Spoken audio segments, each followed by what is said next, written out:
Buddy Juno 2000 here coming at you with movie rant review.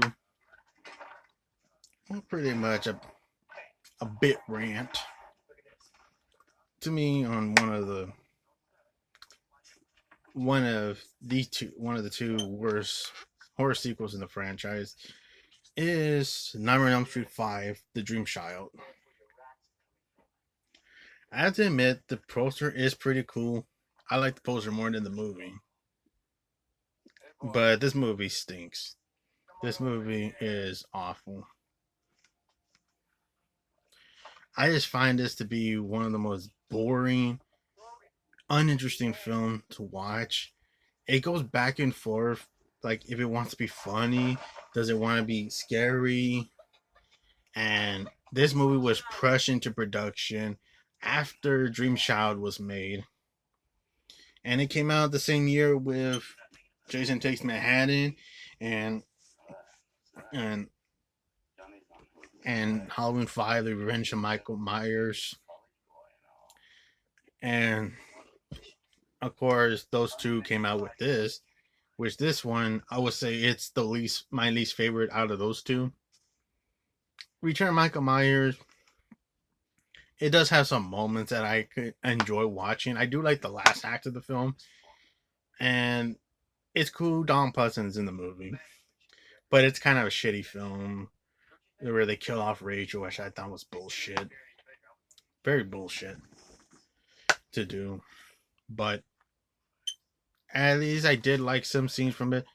Where this one just bore the hell out of me. I was really interested in this film, and I kept going back and forth. Does it want to be funny? Does it want to be scary? It didn't even want to be a horror comedy either. Like like how horror comedies are, like Texas Chainsaw Massacre 2, Army of Darkness. Even this one knows it's a horror comedy because it knows it's a comedy. Where this one just kept going back and forth and like, what the hell was going on in this movie? It does have some nice shots in the movie, but the movie sucks. It's a boring story. Nothing doesn't happen in this film. It's a stale Nightmare on Elm Street film compared to this one, which I actually like Freddy's Dead better. But this one just sucks. And the movie just doesn't really go nowhere. It's a very dull, boring film. It starts off with the character Alice, played again by Lisa Wilcox. She tries to save the movie, like she's holding the movie up on its butt, but the movie just like it's just you could tell the movie sucks. Like it was rushed too fast. And it was actually a story that they did reuse this story for him. Because originally it was supposed to be the second film of Nightmare on Elm Street, but they passed it and we got Freddy's Revenge, which that's a better movie. But it was a recycled Nightmare on Elm Street sequel story that they would use it for this film. But Lisa Wilcox, she's not terrible in the movie. I like Lisa Wilcox as Alice. She's a great character. It's just the movie just feels boring. It feels dull. Nothing's good about it. But she comes back as Alice. She's with her boyfriend Dan, and they were the last two that survived in Dream Master. But she's starting to feel like Freddy is coming back, and one leads to another. She is targeted by Freddy in the dreams after she has a nightmare about him, and then we get the prequel stuff where you see her dressing as Amanda Kruger, and she is about to be attacked by all the thousand maniacs, as they call Freddy Krueger, son of a thousand maniacs. And not when Freddy's dead, but that's like part of like a prequel where she's like dressing as Amanda Kruger as Freddy's mama. And yeah, you know the story. She was assaulted by 1,000 maniacs, and she had Freddy Krueger. She wakes up with her boyfriend Dan, and randomly, Robert Englund is playing one of the maniacs, which is weird and strange. But he was one of the maniacs that appears as Dan attacking her on her bed, but it's just another second dream that she's freaking out from. And yeah, it's her two nightmares that she has, and then she graduate. She graduates for high school with Dan and her friends. She has like three other new friends that are with her, and one of the friends is played by Kelly Jo Mintner. If you guys know who she is, she was in Mask, and she was also full sister in Wes Craven's The People Under the Stairs, and she also had an uncredited part in The Lost Boys. But yeah, full sister Ruby, like she plays one of Alice's new friends in the movie. Her acting's not that bad either. Like she's a good actress too. It's just they just don't really flesh out the character that much, and like the story just feels dull. And of course, she has her other friends. One's a nerdy comic book dude that likes comic books, and he's in love with his girlfriend Greta, who's like where she's like anorexic, and her mom doesn't want her to eat fat stuff, so because she's a model and stuff. I don't know. The movie just goes on when she has more friends now, and then goes on where she has a nightmare about Freddy. She's like having a nightmare seeing Amanda Kruger having birth of Freddy Kruger, and Freddy Krueger being like this ugly, demonic looking child. And he transitions into the Freddy's clothes, and it regenerates him back to as Freddy Krueger again. Like, Jesus Christ. He's back. It's a boy. And there's like, they're trying to put puns for Freddy in this one, which I like the puns better in Freddy's Dead. That movie does that better. They do a lot of puns in this film where they try to like have Freddy be funny, be goofy, just and then he goes back as trying to be scary. Just it goes back and forth, like it doesn't work. It just feels the script just feels like it sucks because he's making all these random shit. Bon appetit, bitch.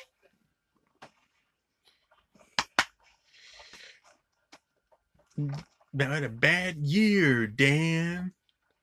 Like what the fuck? None of that stuff I wasn't even laughing at. I laughed at the stuff more in this movie. But that funny. I'll give you my beauty and your little soul too. No screw while the drush is in motion.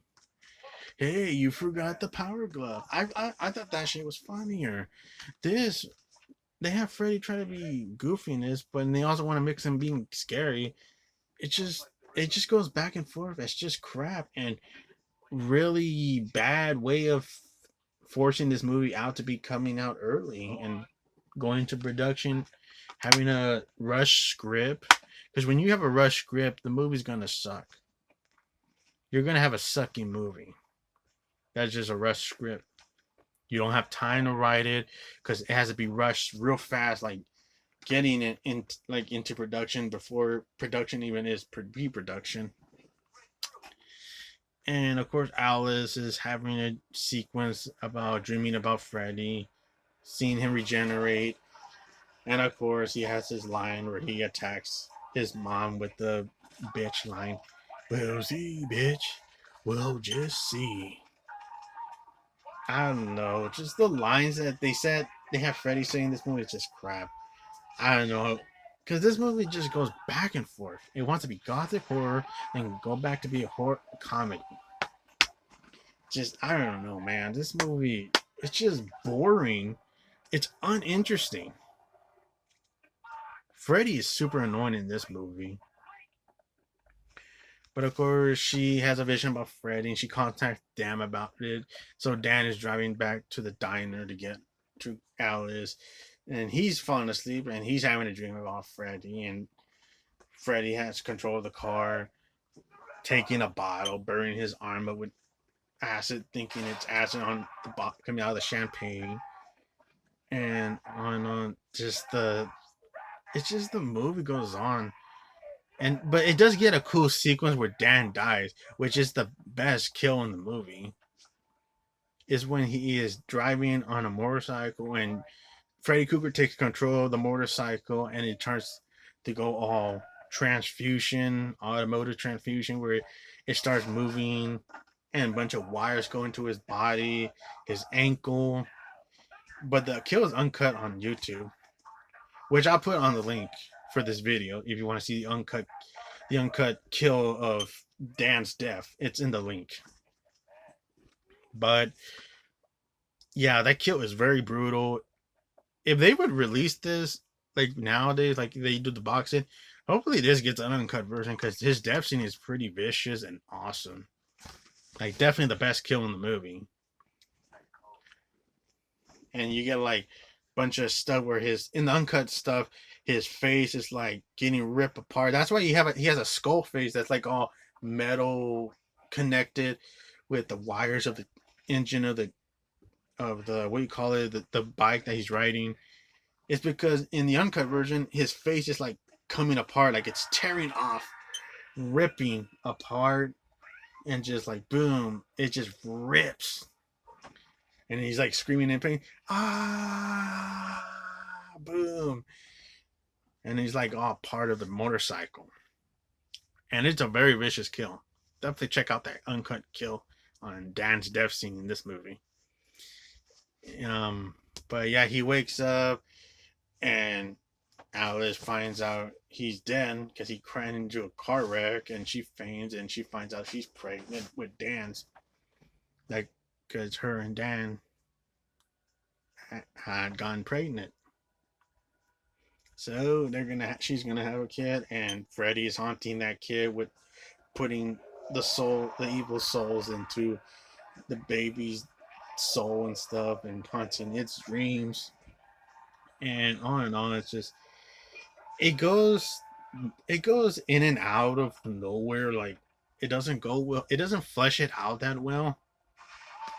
But I kind of wish it did to have a decent story. But the movie just has a shitty script, and of course, the other friend Greta gets killed,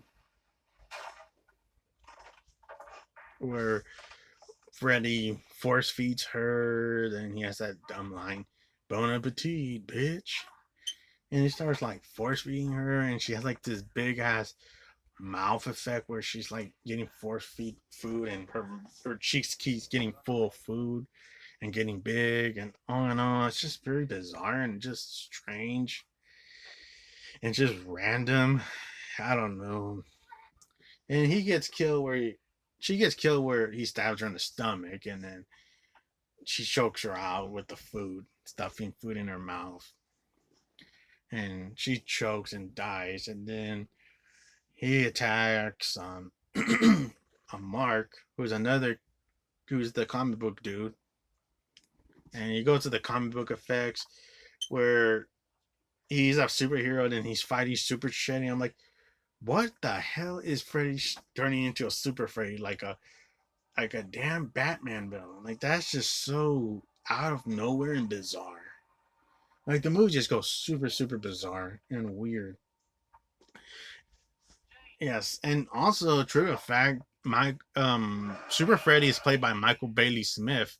If you guys know who Michael Bailey Smith is, he's the one that played Pluto in the Hills of Ice remake, and he also played the main villain in the second remake film of Hills of Ice. But Michael Bailey Smith, he played Super Freddy. But yeah, it's just Super Freddy was just random and bizarre. But it does go cool when he slices Mark in half with going, and he turns into like instead of like his body being fleshed out with the cut with the razor glove and blood coming out, it's just he turns into a comic book, and Mark's color falls out with paint flying on his foot, and he shreds his paper comic book body look where it's like shredding it. Cool effects, but it's just like Super Freddy. Come on, like what the hell was that? Like what the hell was Super Freddy for? Just so bizarre. Like one of the worst things out of the franchise was Super Freddy. Like I could take Busta Rhymes' "Trick or Treat Motherfucker" from Halloween Resurrection with that stupid line. I'll take that line over Super Freddy because Super Freddy was just so dumb. Because it didn't make no sense. Of course, it makes sense because it's in a comic book world, but it's just so bizarre and so dumb. I don't know. And of course, the other friend is attacked by Freddy, but Alice saves her, which is Fool's sister Ruby, and the characters is Yvonne. So Yvonne is attacked by Freddy, and Alice saves her by stabbing Freddy in the mouth with a spear and saving her out of the dream.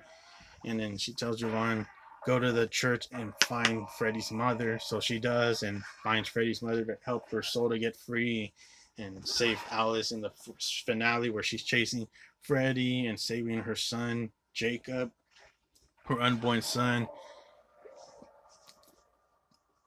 And she has to tell Jacob, oh, you have the power to save her. And he just weirdly turns into Freddy Krueger for some reason. Like his face turns into Freddy Krueger where he has like the burning skin face and he has like this weird deep voice. And then he vomits this nasty crap of souls that Freddy put in his body. And he vomits this nasty crap that attacked Freddy because Freddy's attacking his mom and all in all. This is just a bunch of weird crap that just goes on about the movie. Yeah, it's just so damn bizarre. But it does destroy Freddy, and he goes back as a baby form. And Amanda grabs baby Freddy and puts her in her wound stomach, and then Jacob turns back as a newborn baby, and Alice grabs her newborn baby Jacob and puts in her stomach, and now she's gonna have his baby. And then Amanda tells her, "Get out of, take your baby and get out of here."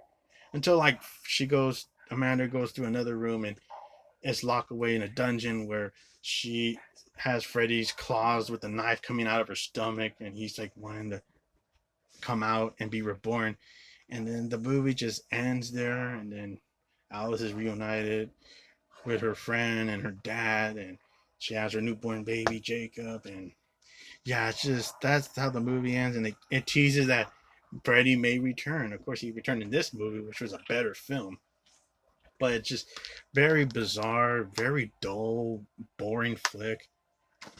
And of course, the Fat Boys sang a really cheesy, cool song at the end, which I thought was also better than the movie. The Fat Boys band, they sang like a Freddy Krueger song at the end, which was awesome. They even had Freddy Krueger, Robert Englund singing in the background, which was bizarre, but I thought it was funny and entertaining. All in all, the cats were okay. It was okay at some points. Some of the gothic looks decent, and I don't know. I think it was the worst portrayal of Freddy Krueger by Robert Englund. Like it was the worst Freddy Krueger here out of all the Freddy Kruegers that Robert Englund played in each movie. It was like the worst portrayal, like the weakest portrayal of Freddy Krueger here, because it just didn't seem that fun of Freddy or seem that scary of Freddy at all. And he didn't even look that fun to be in this movie either. Even the look of Freddy Krueger didn't look that good. Just this movie was just dull and boring. It's super uninteresting to watch because the movie just it goes back and forth. Does it want to be a gothic horror movie? Does it want to be a comedy? This movie knows what it wanted to be. Freddy's Dead knew what it wanted to be. A Freddy's Dead is comedy. It's like Seed of Chucky. It's like Halloween Resurrection. But this movie's better than those crap.